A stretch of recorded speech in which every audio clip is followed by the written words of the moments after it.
বাংলাদেশ ১৯৭১ সালের পর থেকে কিন্তু শান্তিপূর্ণ একটা দেশ হিসেবে পরিচিত সকল বিশ্বের কাছে। এই মানবিক করিডোর বাংলাদেশের জন্য অমানবিক করিডোর পরিণত হতে পারে বলে আমরা শঙ্কা করছি। করিডোর দেওয়ার পক্ষে আমরা না, আমরা চাই এই করিডোর বন্ধ হোক। মিয়ানমারের রাখাইন রাজ্যে খাদ্য সহায়তা পাঠাতে বাংলাদেশকে মানবিক করিডোর দেওয়ার আহ্বান জানিয়েছে জাতিসংঘ, আর এ নিয়ে নীতিগত সিদ্ধান্তের কথাও জানিয়েছে বাংলাদেশ। তবে মানবিক করিডোর দেওয়া হলে বাংলাদেশের নিরাপত্তা ও সার্বভৌমত্ব হুমকির মুখে পড়বে, এমনটাই আশঙ্কা করছেন বিশ্লেষক ও রাজনীতিবিদরা।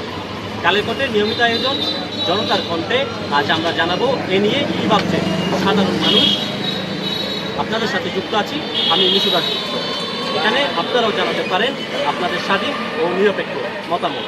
তো আমরা এটা কি কারণ দিয়ে হয়েছে মানবিক করিডোর, সেই বিষয়টা আমাদের অত বেশি জানা না থাকলে আমরা মনে করি যেহেতু মিয়ানমারের মধ্যে তাদের দুই পক্ষের মধ্যে একটা সংঘর্ষ চলছে, তাদের রাষ্ট্র ষড়যন্ত্রের কারণে এই বিদ্রোহী গোষ্ঠীদের মধ্যে তাদের একটা যুদ্ধ বিগ্রহ চলছে অলরেডি।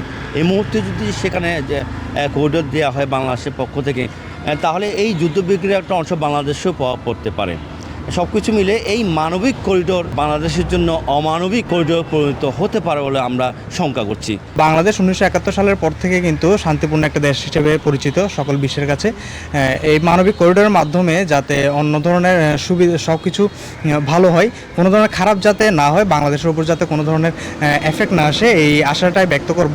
বর্তমান যে উপদেষ্টা রয়েছেন তাকে আমরা আমাদের পক্ষ থেকে, সাধারণ জনগোষ্ঠীর পক্ষ থেকে একটাই বার্তা দিতে চাই যে মানবিক করিডোর যদিও করা হয় তাহলে এর দিকে একটি ভালো নজরদারিতে রাখা দরকার, যাতে করে বাংলাদেশের পক্ষে বাংলাদেশের মধ্যে কোনো ধরনের অস্ত্র চোরাচালান থেকে শুরু করে যে মাদক চোরাচালান, যে অনৈতিক কাজগুলো রয়েছে, সেই অনৈতিক কাজগুলো যাতে সংগঠিত না হয়।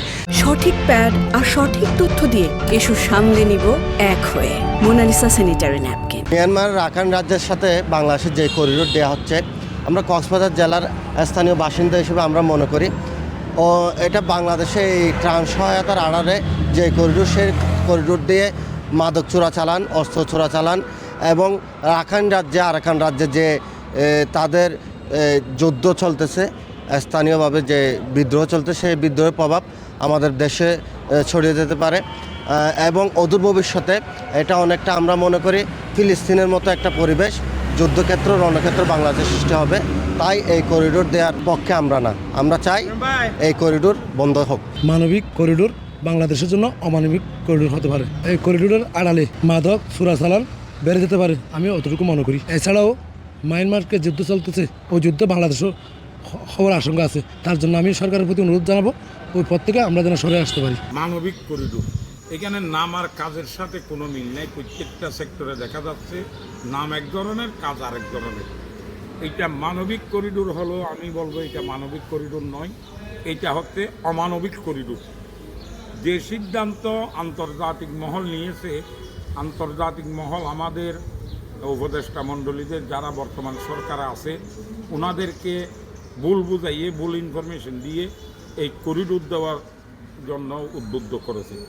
তবে এই করিডোরটা যে দিচ্ছে, আমার মতে এই করিডোরের মধ্যে বড় ধরনের একটা ষড়যন্ত্রের ফাঁদ আছে, যে ষড়যন্ত্রের ফাঁদ নিয়ে আমাদের ভূখণ্ড বেদখল হওয়ারও সম্ভাবনা আছে।